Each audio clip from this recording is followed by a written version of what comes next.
여러분 안녕하십니까? 현대차와 LG가 합작해 미국 조지아주에 짓고 있는 배터리 공장에서 갑작스런 단속으로 한국인 300명 이상이 체포됐습니다. 일단은 전자여행 허가제 등을 통해 출장 간 이들 등의 체류 자격이 문제가 된 걸로 보이는데요. 우리나라가 일본에 이어 미국과 협상한 자동차 등의 관세 명문화를 앞두고 있는 시점인데 글로벌 기업에 대한 대규모 단속이 이뤄진 건 이번이 처음입니다. 첫 소식 박윤수 특파원이 보도합니다. 미국 조지아주 현대차 공장 메타플랜트. 이민세관 단속국 요원들이 갑자기 들이닥칩니다. 현대차그룹과 LG에너지솔루션 합작법인의 대규모 배터리 공장 건설 현장인데 불법 체류자를 단속하겠다며 급습한 겁니다. 현장에는 수백 대의 차량과 군용 험비, 헬기까지 등장했고 국토안보수사국 요원들과 경찰도 동원됐습니다. Almost for a second, like, are we in the U.S.? Like, I've never seen them come out like that, guns drawn on the roof, helicopters. 복면을 쓰고 무장한 요원들이 사무실 안으로 들어오자 직원들은 불안한 표정을 감추지 못합니다. Security, we have a search warrant for the whole site.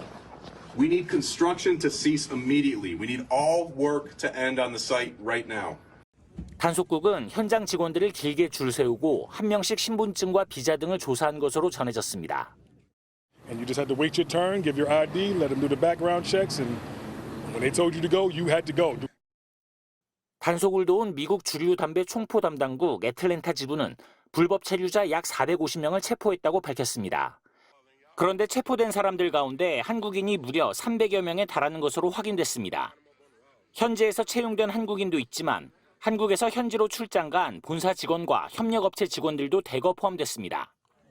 대부분 전자여행 허가제, 이스타를 통해 입국한 뒤 현장에서 업무를 본 것을 두고 체류 목적에 부합하지 않는다며 체포한 것으로 보입니다. 미국 연방당국은 법원이 적법하게 발부한 수색영장을 집행한 거란 입장입니다. We are making many arrests of undocumented individuals. 체포된 이들은 대부분 조지아주 폭스턴의 구금시설로 연행됐습니다. 주 애틀랜타 한국총영사관은 변호인단을 꾸려 한국인들이 구금된 시설을 방문해 영사조력을 제공할 예정입니다. 트럼프 행정부는 그동안 농장과 식당, 호텔 등에서 산발적으로 이민자 단속을 벌여왔습니다. 그러나 이번처럼 글로벌 기업을 상대로 한 대규모 단속은 처음 있는 일입니다. 특히 트럼프 대통령이 직접 대미 투자 유치 성과를 홍보했던 공장을 겨냥한 단속이라는 점에서 적지 않은 파장이 예상됩니다. 현대차는 지난 3월 총 210억 달러, 우리 돈 약 31조 원 규모의 대미 투자 계획을 발표한 바 있습니다. 로스앤젤레스에서 MBC 뉴스 박윤수입니다. 다음 소식입니다. 지난 3월 법원의 구속 취소와 검찰의 즉시 항고 포기로 윤석열 전 대통령이 석방된 직후 대통령 경호처가 1분당 1000발을 발사하는 자동 소총 구매 계획을 세웠다는 소식 어제 전해드렸는데요. 자, 그런데 이뿐만이 아니었습니다. 윤 전 대통령이 다시 돌아오자 경호처가 한남동 관저를 밖에서 촬영할 수 없도록 세금을 투입해 급하게 나무 수백 그루를 심으려 했던 사실이 추가로 확인됐습니다. 이기주 기자의 단독 보도입니다. 윤석열 전 대통령의 체포를 저지하기 위해 경호처가 차량을 동원해 이른바 한남산성을 쌓았던 지난 1월, MBC는 관저 내부 차량들의 긴박한 움직임을 촬영해 보도했습니다. 이 무렵 체포영장 집행을 앞두고 관저 내부를 살피는 윤 전 대통령의 모습이 한 신문에 실리기도 했습니다. 공무집행방해 교사에 해당한다는 분석도 있는데 어떻게 보나요? 그건 우리 기자님의 생각이라고 생각합니다. 그런데 한 달여 뒤 윤 전 대통령이 돌연 석방되자 경호처는 한남동 관저가 완전히 가려지도록 관저 테두리에 나무를 심는 공사를 계획합니다. 윤 전 대통령 석방 사흘 만에 작성된 경호처의 관련 문건에는 MBC 등의 관저 촬영이 적시됐습니다. 경호처가 계획한 관저 공사 기간은 90일, 계획이 세워진 3월 중하순부터 6월 말까지 윤석열, 김건희 부부의 경호를 위해 관저에 빼곡하게 나무를 돌려 심는 계획을 준비한 겁니다. 당초 1억 원의 예산을 들여 높이 6에서 8m에 달하는 초대형 인조대나무 649그루를 심으려던 계획은 석방된 윤 전 대통령이 관저에서 지내는 시간이 길어지면서 편백나무 6그루와 소나무 2그루가 늘었고 관저 옥상에 초소를 새로 짓는 계획도 추가됐습니다. 예산도 2억 2,500만 원으로 당초 계획보다 2배 이상 뛰었습니다. 이 계획서의 결재자는 김성훈 차장, 윤석열, 김건희 부부의 최측근이자 당시 경호처의 최고 실세였습니다. 윤석열에 대한 과잉 충성이라고 생각합니다. 그토록 위험한 상황이었다면 한남동 관저를 옮기지 말았어야 했고 설령 옮겼다 하더라도 그에 대한 조치는 초기에 했어야죠. 경호처는 이에 대한 MBC의 질의에 당시 나무 구매를 위한 계획만 세웠고 실행하지는 않았다고 답했습니다. 김성훈 전 차장도 MBC와의 통화에서 실무자가 올린 기한을 결제한 것일 뿐 나무 구매를 지시한 적은 없다고 말했습니다. MBC 뉴스 이기주입니다. 윤석열 정부 당시 체코 원전을 수주하는 과정에서 우리 업체가 미국 기업에 50년 동안 이권을 보장하는 내용을 합의한 것으로 알려지면서 논란이 일었는데요. MBC가 한수원 내부 문건을 입수해 살펴보니 50년이 지나도 계약이 5년씩 자동 연장된다는 내용이 포함되어 있는 것으로 확인됐습니다. 먼저 고재민 기자가 단독 보도합니다. 논란이 된 건 올해 1월 한국수력원자력과 한국전력이 체코 원전 수출을 앞두고 지식재산권 분쟁이 있던 미국 원전기업 웨스팅하우스와 합의한 내용입니다. 비밀유지 약정에 따라 당시 협정 내용은 알려지지 않았습니다. MBC가 서왕진 조국혁신당 의원실로부터 입수한 한수원 내부 문건을 보면 당시 맺은 협정의 주요 내용이 요약돼 있습니다. 유효기간 항목입니다. 발효일로부터 50년간 효력을 유지한다고 돼 있습니다. 뒤이어 이후 쌍방이 종료하기로 합의하지 않는 한 5년씩 자동 연장이라고 적혀 있습니다. 웨스팅하우스가 동의하지 않으면 무한정 효력이 유지되는 사실상 종신계약이라는 해석이 나옵니다.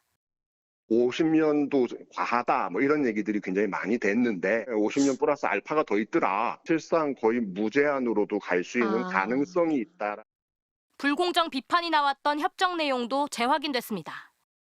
우리 원전 기업은 웨스팅하우스 원천 기술이 들어간 원전 한 기를 수출할 때마다 기술료와 물품 용역 구매 대가로 8억 2,500만 달러, 1조 1,400억 원을 챙겨줘야 합니다. 원전 한 기당 건설비가 10조 원 정도라 전체 사업비의 10% 이상을 웨스팅하우스에 주는 셈입니다. 신규 원전 시장도 대폭 양보했습니다. 체코를 제외한 유럽과 북미, 일본, 우크라이나 등 원전 핵심 시장을 대거 포기하고 웨스팅하우스 몫으로 내줬습니다. 우리 독자 기술로 개발한 원전이라도 웨스팅하우스 기술이 적용되지 않았는지 사전 검증을 받아야 하고 이견이 있으면 미국 기관의 판단을 받기로 한 것도 독소 조항으로 꼽힙니다. 한수원은 협약 내용과 관련해 확인이 어렵다고 밝혔습니다. MBC 뉴스 고재민입니다. 서울 한복판에서 초등학생들을 수차례 유괴하려 시도한 20대 남성들의 구속 여부는 오늘 결정됩니다. 단순 장난이라고 주장하고 있지만 범행 당시 CCTV에는 피해 초등학생들이 놀라 도망가는 모습이 그대로 담겼습니다. 경찰은 초기 대처에 일부 미흡한 점이 있었다고 인정했습니다. 이재인 기자입니다. 지난달 28일 오후 3시 반쯤 서울 서대문구의 한 초등학교 인근. 회색 SUV 차량 한 대가 길가에 멈춰섭니다. 잠시 뒤 차량 옆을 지나던 초등학생 2명이 갑자기 도망치기 시작합니다. 남성들은 차를 멈춰 세운 뒤 이렇게 창문 너머로 아이들에게 말을 걸었습니다. 집에 데려다 줄게 라며 접근한 겁니다. 피해 아동은 4명, 모두 초등학교 저학년이었습니다. 범행은 3차례 이어졌지만 모두 미수에 그쳤습니다. 아이들에게 접근한 일당 3명은 대학생 등 20대 초반으로 중학생부터 친구 사이였습니다. 일부 피의자는 전과도 있었지만 성범죄 전과는 아닌 것으로 파악됐습니다.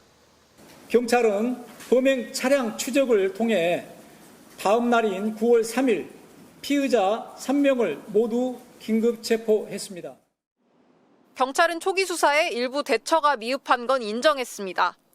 범행 차량은 흰색 승합차라는 최초 신고자의 말에 따라 흰색 차량 위주로 쫓는 바람에 다른 차량으로 범행했을 가능성을 간과한 겁니다. 경찰은 2차 신고 이후에야 회색 SUV를 추적하면서 범행 장소 인근 CCTV를 다각도로 확인하기 시작했습니다.